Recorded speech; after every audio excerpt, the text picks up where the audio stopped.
Voting is underway in one of the most divisive US presidential elections in decades. Despite the record number of early voters, there will still be tens of millions voting today.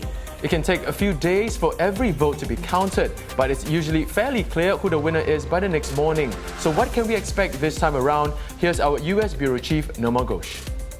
The question is, will either party concede if the numbers are against them? And that is off the cards. The Democrats learned their lesson long ago not to concede. President Trump is not the kind of person who will concede.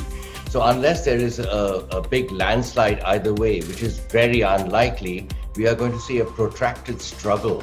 Now, we will see possibly gambles during the night if the numbers look like they're going in favor of President Trump at one stage, if he wins 2-3 battleground states, if he wins Florida, if he wins Pennsylvania, if he wins Arizona, that will be seen as a signal by the Trump camp, and they might declare victory, vice versa for the Joe Biden camp.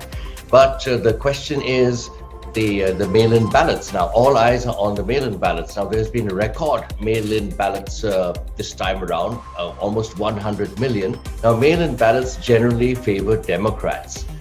And a lot of states count mail-in ballots well after, 2 or 3 days after November the 3rd. So on November the 3rd itself is not actually an official result. It is called by networks based on trends and projections. During the night, normally the trend or the projection becomes clear and a network calls it, but this time the networks are saying they will hold back. They will not call it because of this mail-in ballot issue. When will the mail-in ballots be counted? President Trump has been undermining the credibility, questioning the credibility of that mail-in ballot system. Almost every day he said it's fraudulent, it's subject to fraud. The election should be over on the night of November the 3rd. And that is not normally the case.